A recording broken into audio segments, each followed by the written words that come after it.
Sir మీరిప్పుడు డీసెంట్రలైజ్డ్గా జరిగింది అభివృద్ధి అంటే హాస్పిటల్స్ పరంగా అభివృద్ధి పరంగా ఇది ముందుకు వెళ్తున్నట్టే కనిపిస్తోంది. అయితే ఇప్పటికీ కూడా ఇంకా కొంత గవర్నమెంట్ హాస్పిటల్స్కి వెళ్ళాలంటే వెనకడుగు వేస్తున్నారు. ప్రైవేట్ హాస్పిటల్స్ ఎంత ఖర్చైనా అది భరించలేకపోయినా సరే వెళ్దామని ఆలోచిస్తున్నారు. అండ్ వైద్యుల కొరత కావచ్చు, కొన్ని ప్లేసెస్లో నర్సులే వైద్యం చేసేయటం ఇటువంటివి చూస్తున్నాము. నమ్మకం ఇంకా కలిగించలేకపోతున్నాము అనేది ఉంది గవర్నమెంట్ హాస్పిటల్స్ పట్ల. మరి క్లాసికల్ ఎగ్జాంపుల్ చెప్పినా మొన్న సీఎం గారు ఎక్కడికి వెళ్ళారు దెబ్బ తగిలినప్పుడు?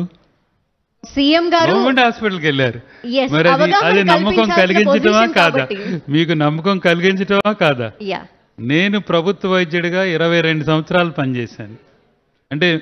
అంటే గవర్నమెంట్ హాస్పిటల్లో వాలంటీర్ రిటైర్మెంట్ తీసుకున్నాను. వాలంటీర్ రిటైర్మెంట్ తీసుకున్న ముందు 22 సంవత్సరాలు పనిచేశాను. అందరూ వచ్చేవాళ్ళు. బోడేపూడి వెంకటేశ్వరరావు గారు వచ్చేవాళ్ళు, నరా రాఘవరెడ్డి గారు వచ్చేవాళ్ళు, పి జనార్దన్ రెడ్డి కాంగ్రెస్ వాళ్ళందరూ వచ్చేవాళ్ళు. అంటే ఏంటంటే ఆ రోజుల్లో రాజకీయ నాయకులకి నమ్మకం అనేది ఉండేది. తర్వాత ఎప్పుడంటే రాజకీయ నాయకుడు కనుక గవర్నమెంట్ హాస్పిటల్ కోసం రావటం మొదలుపెట్టిన రోజున నమ్మకం పెరుగుతుంది. ఇప్పుడు మనందరం కూడా అరే ఆయన వెళ్ళారు కదా, బోడేపూడి గారు వెళ్ళారు కదా అని ఆ నియోజకవర్గం ప్రజలందరికీ ఏమనుకుంటారు, మా నాయకుడు వెళ్ళాడు కాబట్టి మాకు కూడా బాగా చూస్తారని ఒక నమ్మకం కలుగుతుంది.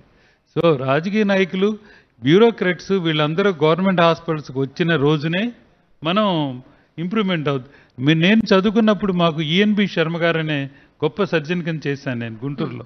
అప్పుడు కలెక్టర్ రాంబాబు గారు వాళ్ళ రిలేటివ్ని, ఆయనకు కూడా ఏ కొంచెం వచ్చినా కూడా గవర్నమెంట్ హాస్పిటల్కి వచ్చేవాళ్ళు. రాంబాబు గారని ఒక ఐఏఎస్ ఆఫీసర్ ఉన్నాడు, రిటైర్డ్ రెవెన్యూ సెక్రటరీ.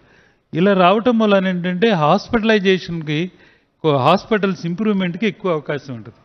అంటే ఈ పైన ఉన్నతాధికారులు, రాజకీయ నాయకులు గవర్నమెంట్ హాస్పిటల్స్కి వచ్చినప్పుడు వాటి స్టేటస్ పెరుగుద్ది, వాల్యూ పెరుగుద్ది. ఎందుకంటే ప్రభుత్వ వైద్యుడిగా నేను చూశాను కాబట్టి నాకు అనుభవం కూడా ఉందండి వీటిలో.